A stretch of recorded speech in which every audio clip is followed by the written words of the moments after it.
Students, this is Akshay again, you fish teacher. Last लेक्चरमध्ये आपण थोडे बेसिक कन्सेप्ट बघितल्या होत्या प्रेशरच्या, प्रेशर मेजरमेंट और प्रेशर मेजरिंग इन्स्ट्रुमेंटच्या. ह्या लेक्चरला एक स्पेशल केस बघणार आहे आपण, which is known as Pascal's law. Maybe तुम्हाला झाला असेल. ह्याचे स्टेटमेंट आपण पहिल्यांदा बघू. ॲक्च्युली दुसरं काही नाहीच आहे यात स्टेटमेंटचं. The pressure applied at any point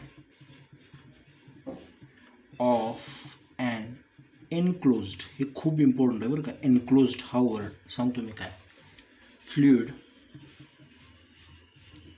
at rest is transmitted equally and undiminished to every point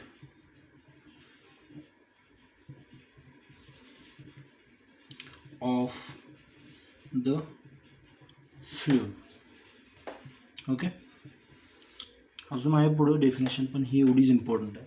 कशाबद्दल बोलतोय आपण? The pressure applied at any point.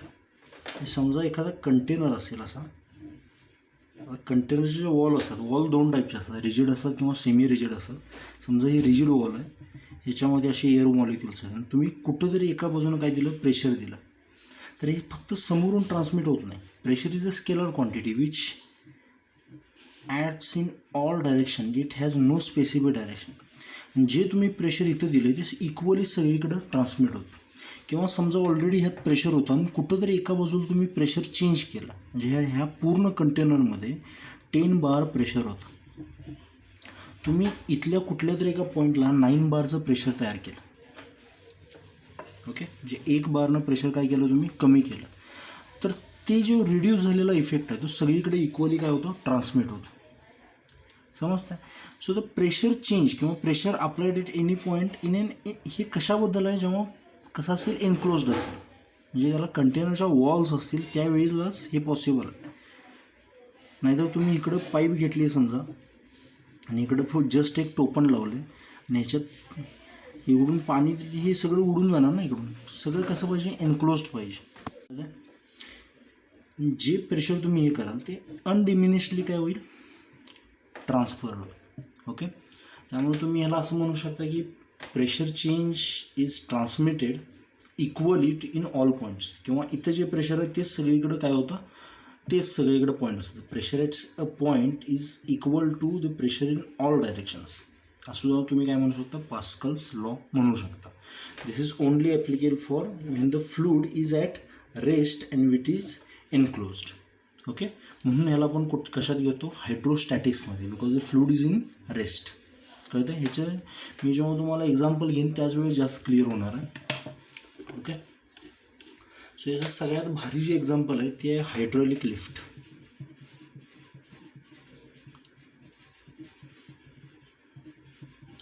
Hydraulic lift, तुम्ही कार वॉशिंगला वगैरे जर गेला असाल तरी कार उचलतात बघा. कशानं उचलतात माहिती आहे का, माणसं आणत नाही, त्याला एक लिफ्ट असते. तुमच्या बुकमध्ये डायग्राम वेगळी दिली, पण मी एक पॉप्युलर डायग्राम ड्रॉ करतो आहे.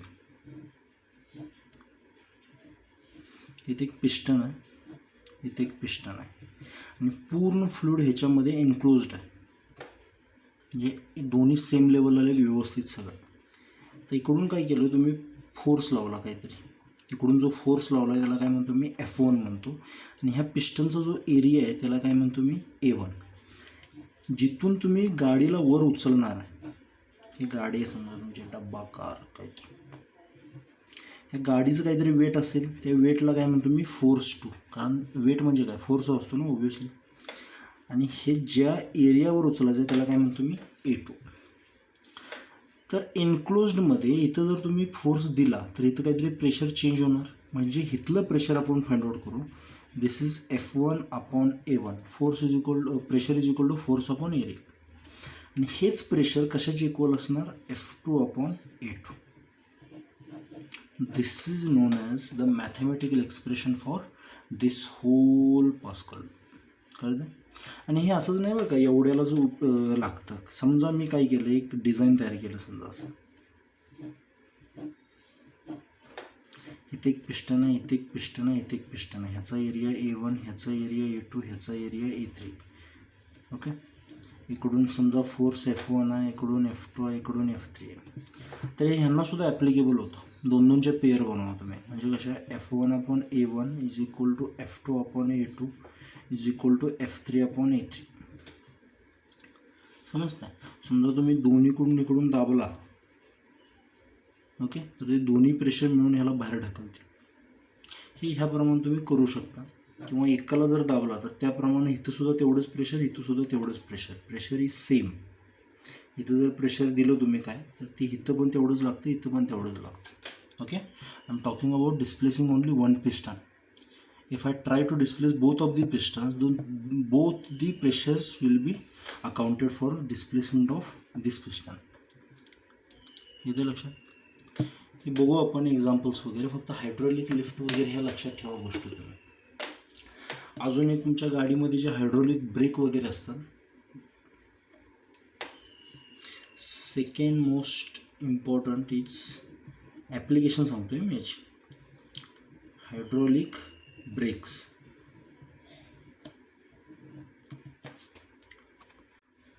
तुमच्या बुकमध्ये एकदम थोडी डेंजर डायग्राम दिली आहे. मी सिंगल व्हीलचं दाखवतो तुम्हाला. ॲक्च्युली हायड्रॉलिक ब्रेक असतो कसं, एक मास्टर सिलेंडर असतो, त्याला तुम्ही पेडलशी कनेक्ट केलेलं असतं. म्हणजे एक मेकॅनिझम अशा टाईपचं. हे तुम्ही इंजिनिअरिंगमध्ये वगैरे शिकाल. ओके, हे तुम्ही दाबलं की हे याला पुढं ढकलणार, उचलले की, म्हणजे स्प्रिंग लोडेड असतं ते, त्यामुळे मागं येतं ते. ह्या मास्टर सिलेंडरमध्ये जे फ्लुइड आहे ते समजा काय केलं मी, इथं हा ॲक्सल आहे व्हीलचा. ॲक्सल म्हणा किंवा फ्रिक्शन पॅड म्हणा. ह्याच्यावर अशा फ्रिक्शन डिस्क असतात. ओके, आणि इकडून जे आलं हे इकडं पण जाणार आणि थोडं इकडं पण जाणार. तर एकदमच मी बेसिक डायग्राम काढली बरं का. आणि ह्याला हे फ्रिक्शन पॅड असे जोडलेलं असतं आणि ह्याच्यामध्ये सुद्धा असे छोटे छोटे पिस्टन असतात, म्हणजे ह्याला पुढं ढकलण्यासाठी. जेव्हा तुम्ही इकडं ढकल, इकडे जे प्रेशर दिलं आहे तुम्ही ते इक्वली दोन्हीकडे ट्रान्समिट होतं आणि त्याच्यामुळे काय होतं, फ्रिक्शन पॅड ह्याला जाऊन अटॅच करतात, असे दाबतात कंप्लीट. ओके, एखादा समजा रॉड असा फिरत असेल गोल गोल, तर तुम्हाला थांबवण्याची दोन पद्धती आहेत. तुम्ही एकतर ह्याला एंडनं असं एकदम दाबू शकता किंवा ह्याला असं पकडू शकता. एखादा फ्रिक्शन पॅड ह्याच्यावर ना असं क्लॅम्प करू शकता, त्याच्यामुळे ह्याचं फ्रिक्शन हळूहळू बंद होतं. ओके, ती सेम कन्सेप्ट इथे यूज केली. तुमच्या बुकमध्ये जी डायग्राम दिली ती चारी चाकांसाठी मिळून दिली. आणि समजा एखादा मास्टर सिलेंडर आहे असं, ओके, ह्याच्यामध्ये फ्लुइड आहे आणि ह्याच्यामध्ये ते आपलं एक पेडल आहे समजा. आता ही पेडलची डायग्राम मला काढता येईल. इकडून तुम्ही फोर्स लावणार असं, त्याच्यामुळे हे पुढं मागं असं पिस्टन होणार. ह्याच्यातून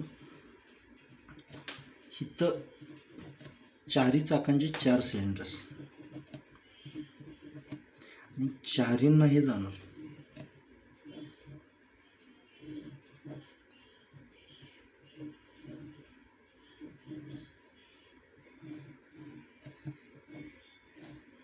ओके, समजून घ्या. आता इथं जर मी जे प्रेशर देतो आहे ते सगळीकडे इक्वली ट्रान्समिट होणार अकॉर्डिंग टू पास्कल्स लॉ. आता इथला एरिया समजा A1 आहे, तर फोर्स F1 आहे. So F1/A1 will be equal to F2/A2, F3/A3, F4/F4, F5/F5. कळते. मग इथं जे प्रेशर लागणार ते इथं फ्रिक्शन पॅड, इथं जसं दिसतं आहे तसंच फ्रिक्शन पॅड इथं आहे, ते याला पुढं दाबणार आणि चाकाला थांबवायला प्रयत्न करणार. कळतं आहे का. ह्याच्यासारखं सेम काम करतं. फक्त हे चारी चाकांचं मिळून एका डायग्राममध्ये दिलं आहे. आणि ह्याला आपण कुठला सिलेंडर म्हणतो, जिथून सगळं ऑपरेट करतो आहे, मास्टर सिलेंडर. आणि हा मास्टर असेल तर हे चौघे काय असणार, स्लेव सिलेंडर्स, गुलाम. कारण ह्याच्यावरून ते ॲक्ट करणार आहेत कसे करायचे.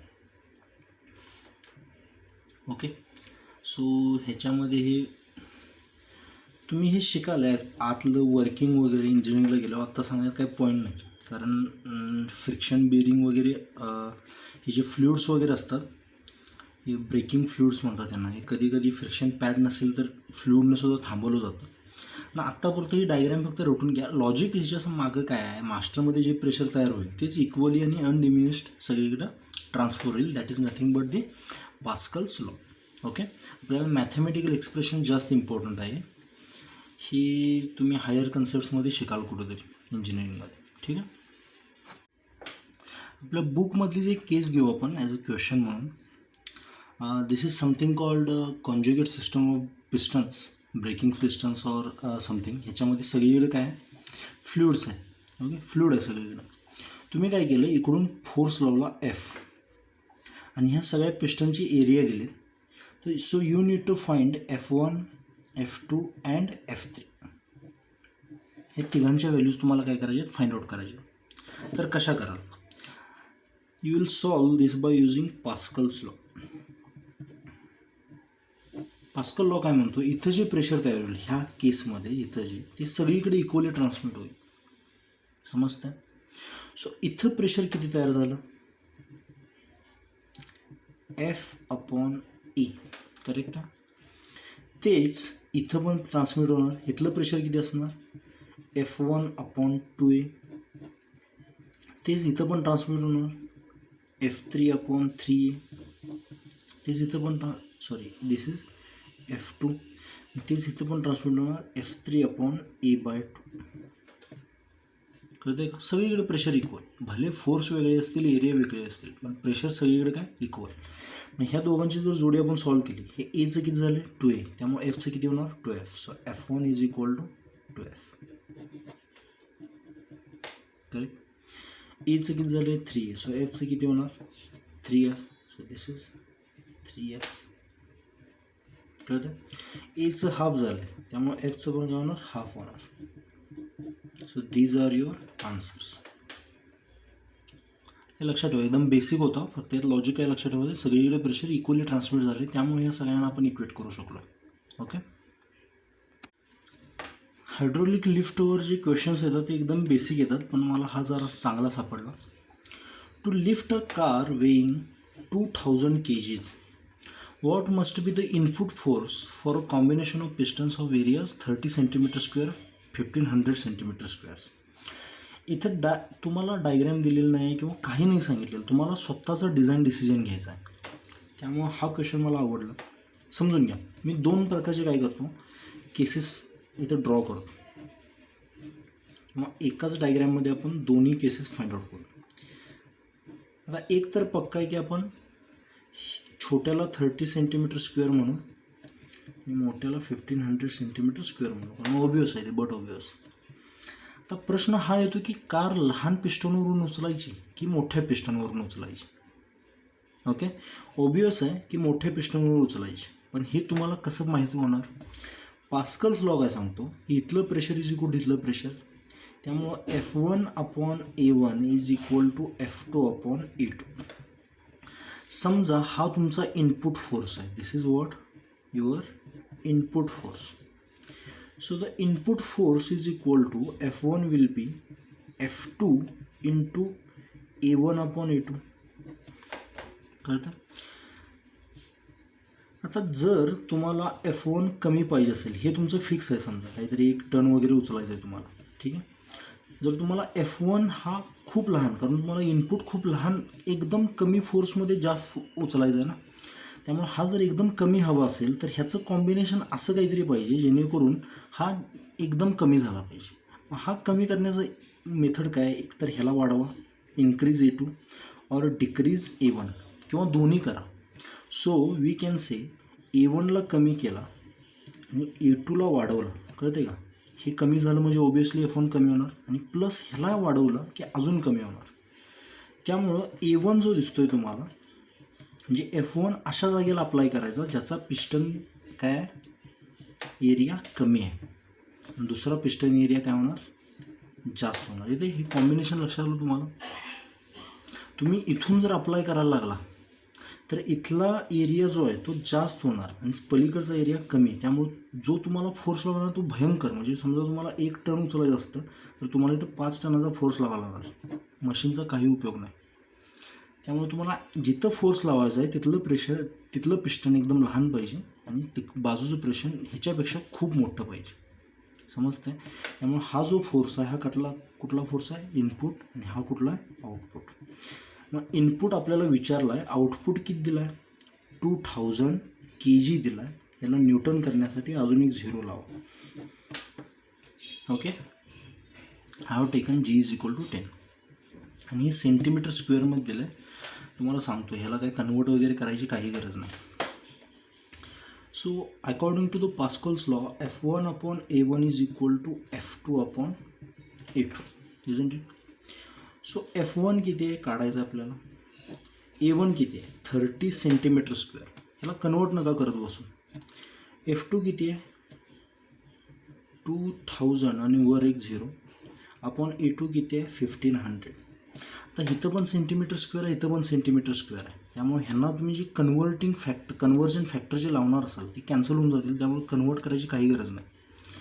So this 0 gets cancel, this 0 gets cancel, 3 1 जा 3, 3 5 जा 15. ओके, सो F1 विल बी 5 4 जा 20, 400 न्यूटन. कळते? 20,000 न्यूटन उचलायला तुम्ही काय केलं, 400 न्यूटन फोर्स लावला. समजा मला 400सुद्धा नको आहे, खूप कमी पाहिजे याच्यापेक्षा, तर तुम्ही काय कराल, ह्याला अजून कमी कराल. म्हणजे you can say this is 20 centimetre square आणि ह्याला 2000 सेंटीमीटर स्क्वेअरसुद्धा करू शकता. ठीक आहे. तुम्ही जेव्हा मशीन्स डिझाईन कराल किंवा भविष्यात जाल तो म्हणजे कुठंतरी इंजिनियर किंवा काही बनाल, तुम्हाला हे डिसिजन घ्यावे लागतात की काय कमी करा. आता हे एकदम कमी करून आणि हे एकदम वाढवून तुमच्या मॅन्युफॅक्चरिंग कॉस्टसुद्धा वाढवू शकतात. मग ते तुम्हाला परवडणार आहे का त्यापेक्षा 400 न्यूटन फोर्स देणं तुम्हाला खूप सोपं आहे, हे तुम्हाला डिसिजन घ्यावे लागतात. आणि त्यासाठी आपण आता हे शिकतोय सगळं. ओके, पास्कल्स लॉवर ॲडव्हान्स क्वेश्चन कुठं मला सापडलं नाही, त्यामुळे आपल्या बुकमधलेच क्वेश्चन्स घेतो आणि हे चांगले क्वेश्चन्स आहेत ऑलरेडी. म्हणजे जुनी जर तुम्ही 12ची बुक बघितला तर त्यापेक्षा खूप म्हणजे एकदम भारी आहे ॲक्च्युली. ठीक आहे. तर ती हायड्रॉलिक ब्रेक सिस्टम, आता हायड्रॉलिक लिफ्टवर एक क्वेश्चन झाला, हायड्रॉलिक ब्रेकवर एक घेऊ आणि त्यानंतर स्टॅटिक्सवर अजून एक कन्सेप्ट बघू आपण. Brake system of car of mass 1000 kg आणि स्पीड 54 kmph, म्हणजे एवढी मास आहे आणि ह्या स्पीडनं ती पळती आहे. Has a cylinder piston of radius 0.5 centimetre, म्हणजे जिथं आपण ब्रेक लावतो आहे त्या पिस्टनचा विचार होतो. Okay, 0.5 centimeter. The braking cylinders have radius 2.5 centimeter, म्हणजे जे स्लेव्ह सिलेंडर्स आहेत जे व्हीलला अटॅच्ड आहेत त्यांचा रेडियस किती आहे 2.5 centimeter. If a constant force of 100 newton is applied on the brake, what is this stopping distance of the car. म्हणजे समजा हे चाक आहे, एकदम स्किमॅटिक काढतो बरं का, ब्लॉक डायग्राम.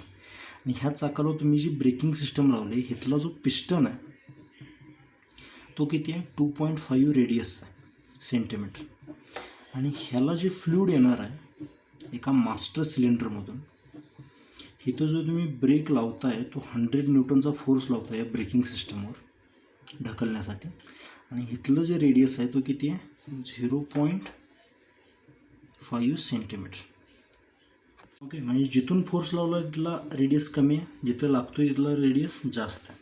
ऑब्वियसली हीच कंडिशन पाहिजे तरच काहीतरी उपयोग आहे मशीनचा. मग असे बघितले आपण, जिथं फोर्स लावतो तिथला एरिया कमी पाहिजे, जिथं लागतो तिथला एरिया जास्त पाहिजे, तरच याची मेकॅनिकल ॲडव्हान्टेज ग्रेटर दॅन 1 होणार आणि it is beneficial for us.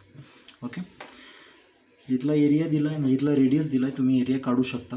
Piston generally circular असतात त्यामुळे एरिया काय येणार पाय आर स्क्वेअर. ओके, तर काय म्हटलं यांनी, इथं जर फोर्स 100 न्यूटन लावला तर इथं काहीतरी फोर्स येईल आणि ह्या फोर्समुळं ही गाडी इथं फ्रिक्शन लागेल आणि ही थांबेल गाडी. तर किती वेळानंतर थांबेल हे तुम्हाला फाइंड आउट करायचं. किती वेळानंतर म्हणजे किती डिस्टन्स, म्हणजे we need to find the stopping distance.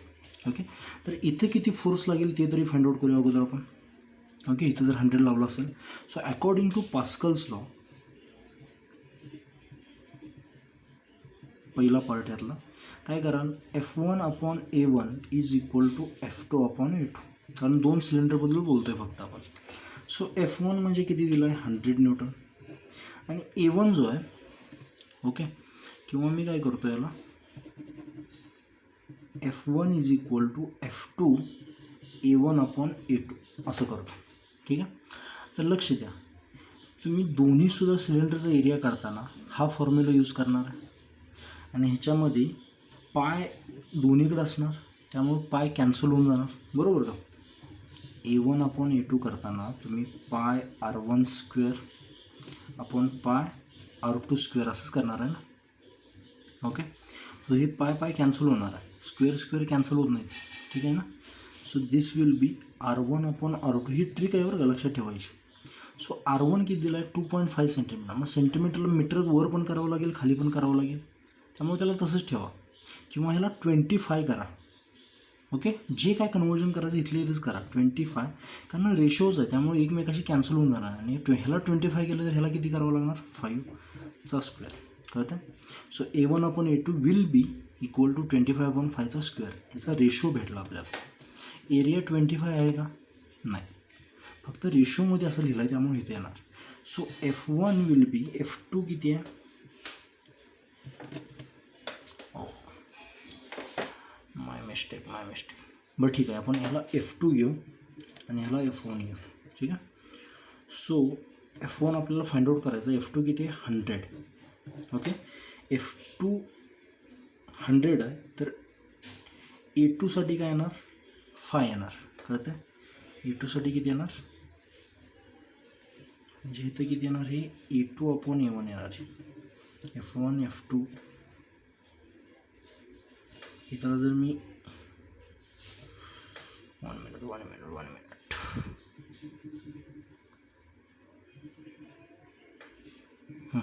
A1 upon A2 काय नाही, बरोबर आहे 100.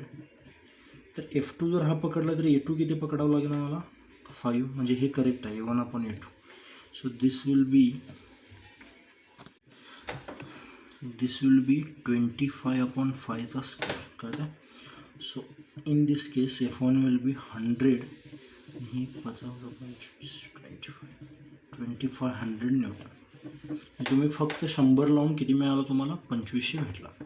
तुम्ही हे स्क्वेअर रेशोमध्ये सुद्धा करू शकता. इथं बघा याचा आन्सर किती येणार आहे 25 मल्टिप्लाय होणार. 100चं 25 मल्टिप्लाय झालं किती येणार 2500. Okay, now second case is all about kinematics. तुम्हाला आता फोर्स भेटला आहे, तुम्हाला हे फाइंड आउट करायचं की किती डिस्टन्स नंतर थांबेल. मग फोर्स भेटला आहे तर न्यूटनच्या सेकंड लॉनुसार force is equal to mass into acceleration करू शकतो. आणि कारचं मास दिलं इथं किती दिलं आहे 1000 kg आणि स्पीड किती दिलं आहे 54 kmph. सो फोर्स किती भेटला आहे जो चाकावर लागतो आहे ॲक्च्युली 2500. आता ह्याने 4 चाका म्हणले असते तर आपल्याला डिवायडेड बाय 4 वगैरे करावं लागलं असतं, पण हे तशी काही कंडिशन दिलेली नाही. ठीक आहे. आणि डिवाइड बाय 4 नाही ॲक्च्युली, ही जरा वेगळीच कंडिशन झाली असती. त्यापेक्षा आपण एवढं डीपमध्ये नको जायला. एकच चाक आहे समजून त्याला एकच फोर्स लागतो असा. मास किती आहे 1000 into acceleration. So the acceleration would be 2.5 meters per second square. Okay, आता आपल्याला जर माहिती आहे, जर मला स्टॉपिंग डिस्टन्स काढायचं आहे तर कायनॅमेटिकची तिसरी मोशन इक्वेशन यूज करा. V square is equal to u square plus 2as. कारण टाईम वगैरे काही विचारलेलं नाही, त्यामुळे टाईम नसणारी इक्वेशन शोधा. कुठली आहे ती v square is equal to u square plus 2as. आणि हे जे ॲक्सेलरेशन आहे हे मायनस लिहाल तुम्ही because it is braking. So stop करायचं आहे म्हणजे फायनल व्ही म्हणजे काय फायनल वेलॉसिटी, यू म्हणजे इनिशियल, 2a म्हणजे ॲक्सेलरेशन, एस म्हणजे डिस्टन्स. आपल्याला हा फाइंड आउट करायचा. मग व्ही स्क्वेअर ही 0 जर करायची असेल so 0 is equal to u square. आता यू म्हणजे किती इनिशियल स्पीड किती दिली याने 54 kmph.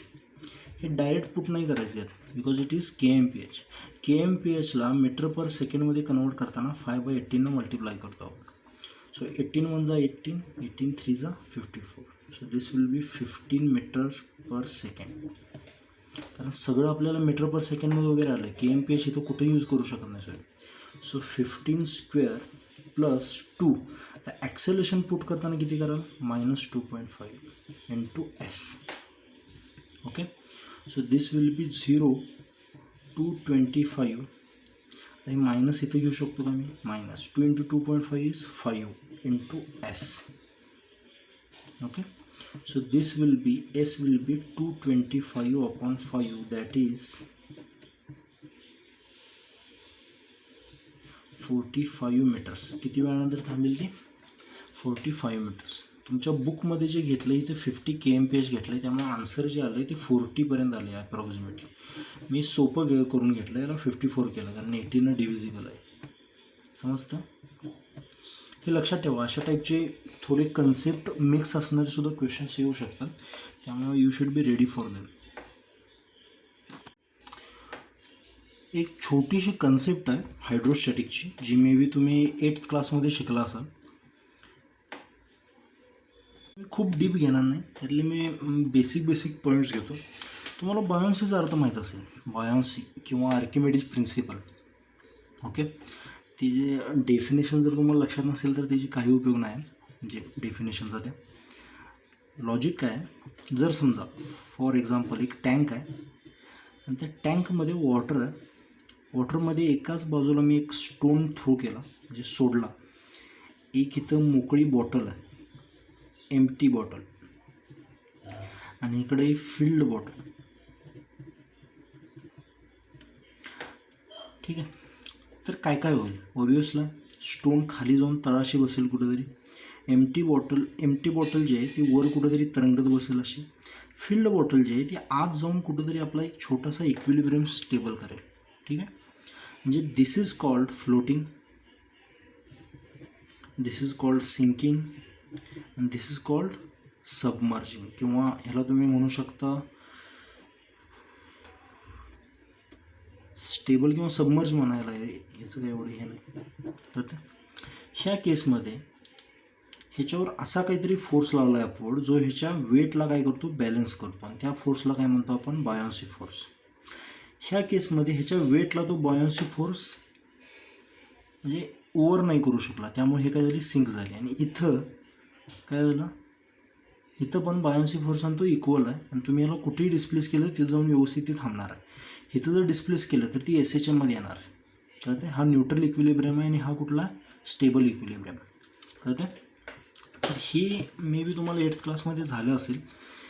मला काय म्हणायचं आहे, जो बायोन्सी फोर्स असतो, जो वॉटर अप्लाय करतो, त्याचा फॉर्म्युला आपल्यासाठी इम्पॉर्टंट आहे. It is equal to volume of object which is immersed. खूप इम्पॉर्टंट आहे बरं का हे जे सांगतो मी. into density of liquid into acceleration due to gravity. म्हणजे ह्याचा अर्थ काय बघा, जर एखाद्या कंटेनरमध्ये तुम्ही पाणी घेतलं आणि त्याच्यामध्ये एक ब्लॉक तुम्ही असा एवढा प्लेस केला आणि तो असा फ्लोट होतो, इट इज फ्लोटिंग. फ्लोट होतं आहे म्हणजे काय, ह्याचं जे वेट असेल mg, त्याला कशाने इक्वेट केलं आहे, बायोन्सी फोर्सला. बरोबर. आता ह्याचं जे मास लिहितो आपण, ते मास कसं लिहितो आपण, density into volume, where density of object into volume of object into g. Correct का? म्हणजे we are talking about density of this object into volume, the whole volume of this object into acceleration to gravity. It is balanced by the buoyancy force which is given as volume of object which is only immersed. म्हणजे एवढाच part जो पाण्याच्या आत गेला. कळतंय का? खूप मुलं काय करतात, इथं व्हॉल्यूम घेताना हे सगळे घेतात, कॅन्सल करून टाकतात. नाही, कळतंय, only immersed into density of object, नाही तर density of liquid into g. Okay, so जीला जी कॅन्सल झालं. मग इथं मी काय लिहू शकतो, density of object upon density of liquid is equal to density of object which is immersed upon density of whole volume of object that is immersed in volume of whole object. मग ह्याला मी fraction म्हणू शकतो का, ह्या एवढ्या टर्मला, म्हणजे किती volume बुडालं आहे आणि टोटल व्हॉल्यूमच्या, त्याला मी व्हॉल्यूम दॅट इज इमर्स्ड त्याचं काय म्हणू शकतो, फ्रॅक्शन म्हणू शकतो. आणि हे फ्रॅक्शन कशाची इक्वल येणार, density observed upon density of liquid. आता इथे इमॅजिन करा, if first case density of object is very much less than density of liquid, तर काय होणार, डेन्सिटी ऑफ ऑब्जेक्ट जर कमी असेल ह्याच्यापेक्षा तर फ्रॅक्शन एकदम कमी असणार आहे, बरोबर ना. हे कमी आहे ह्याच्यापेक्षा, त्यामुळे fraction will be very less. May be असं वर कुठंतरी तरंगेल, थर्माकोल वगैरे बघितलं ना, एकदम असा कडेला तरंगतो असा एवढा. If density of object is equal to density of liquid, हे दोन्ही जर इक्वल असेल तर 1 येणार, म्हणजे फ्रॅक्शन किती, 1. म्हणजे सगळा ऑब्जेक्ट इथं कुठंतरी जाऊन असा बसेल किंवा असा पाण्याला असा तरंगेल. Third, if density of object is greater than density of liquid, तर fraction greater than 1 which is not possible. त्यामुळे ही कसली केस होती, सिंकिंगची. म्हणजे आहेच, म्हणजे फ्लोट होतच नाही ॲक्च्युली, खाली जाऊन तरंगते, समजते. त्यामुळे फ्लोटेशनसाठी ह्या कन्सेप्ट इम्पॉर्टंट आहे. तुम्हाला म्हणजे बायोन्सी फोर्सचा फॉर्म्युला खूप इम्पॉर्टंट आहे. Volume of object that is immersed into volume density of liquid in which it is immersed into acceleration due to gravity. Okay, ह्याच्यावर मी एक्झाम्पल्स घेईन, फक्त आत्तापुरतं हे असू दे. तुमच्या बुकमध्ये हे नाही, तुम्ही जेव्हा प्रॅक्टिस कराल त्यावेळी काय करा, मला ह्याच्यावर डाऊट्स वगैरे पाठवा. मला जर सफिशियंट वाटलं की बाबा तुम्ही ह्याचा स्टडी केला आहे आणि ह्याच्यावर डाऊट्स तुम्हाला सापडले, तर मी त्याच्यावर एक्स्ट्रा लेक्चर घेईन किंवा क्लासरूमवर तुम्हाला शिकवेन. फक्त हे लक्षात ठेवा. ओके.